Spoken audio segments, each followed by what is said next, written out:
देखिए, सूबा तो छोड़ें। वैसे तो आजकल ये बड़ा कह रहे हैं ना कि जी बाजोड़ में तालिबान ने किसी चेक पोस्ट पे कब्जा कर लिया है, ये हो गया है। लेकिन मैं आपको एक और बात बताता हूँ। इस वक्त केपी का एक सूबा है, डेरा इस्माइल खान। वजीर आला भी डेरा जी। इस्माइल खान से है, गवर्नर भी डेरा इस्माइल खान से है, आईजी केपी के भी डेरा इस्माइल खान से है। और दिसंबर के महीने में सबसे ज्यादा दहशतगर्दी की डेरा इस्माइल खान में हुई है। 73 वाकयात हुए हैं एक माह में। जिस सूबे का वजीर आला है, जिस सूबे का गवर्नर, जिस जिले का वजीर आला है, जिस जिले का गवर्नर है, जिस जिले का आईजी है, वो अपने जिले में अमन नहीं कायम कर सके, और पाकिस्तान में सबसे ज्यादा दहशतगर्दी डेरा इस्माइल खान में है। आप गंडापुर की वैसे बातें सुन लें, कुरम पे सुन लें, कुरम में तो आज भी रास्ते नहीं खुल सके हैं और लोग अभी भी एहतजाज कर रहे हैं, धरना कर रहे हैं। लेकिन दूसरी तरफ आप देखें, डेरा इस्माइल खां का हाल देख लें। कि मेरा मतलब है, वजीर आला का अपना जिला है, वजीर आला अपने जिले नहीं में अमन नहीं कायम कर सकते, सूबे में उन्होंने क्या करना है।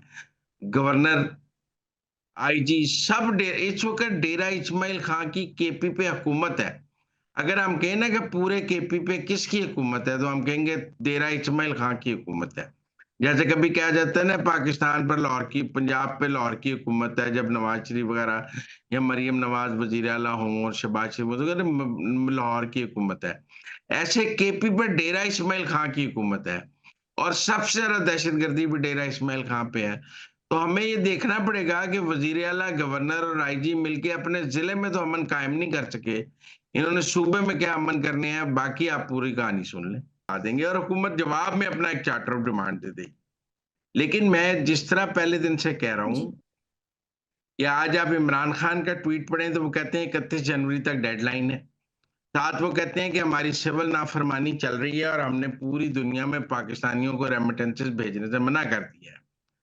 तो और साथ मुज़ाकरात चल रहे हैं और मुज़ाकरात में चार्टर ऑफ डिमांड पेश नहीं किया जा रहा है, तो इसका क्या है, इसको देखें। अगर आप इस सारे को मिला के पढ़ें तो इसका मतलब है कि आप 31 जनवरी तक का वक्त गुजारना चाहते हैं।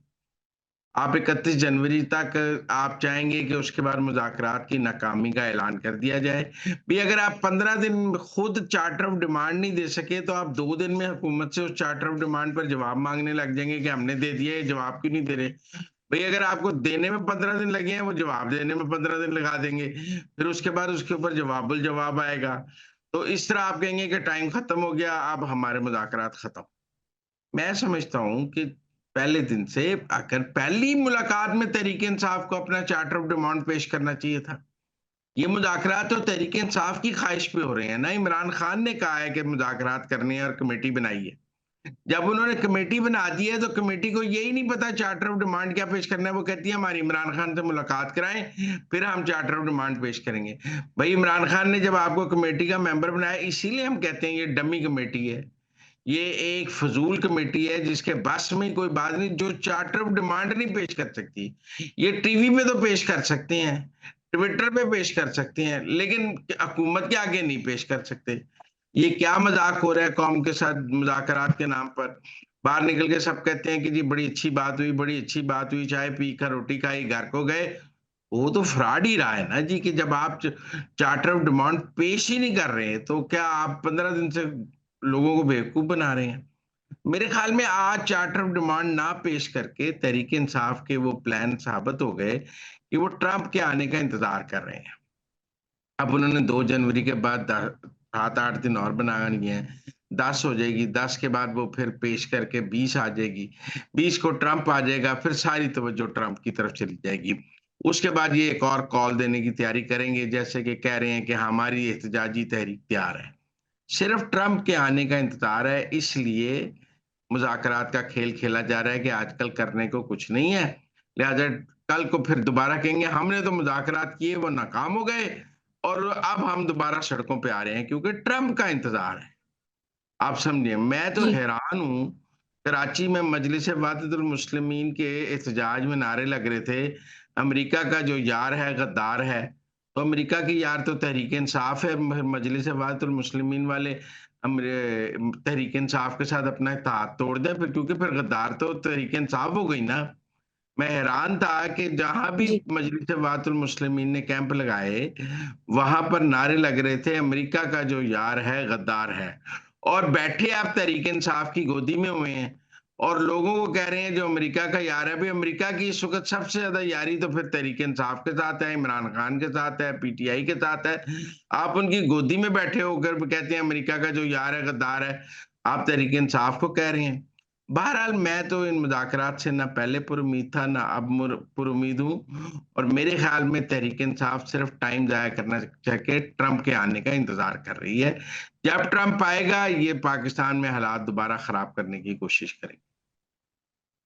सर आगे बढ़ेंगे और अब बात करेंगे जो 19 मुल्ज़िमान की रहम की अपीलें मंज़ूर हुई हैं, इस मुतालिक आप क्या कहेंगे? क्योंकि पीटीआई की जानिब से तो ये कहा जा रहा है, स्पेशली बैरिस्टर गौहर की जानिब से कहा गया है कि ये कोई इतनी बड़ी पेशरफ़्त नहीं है।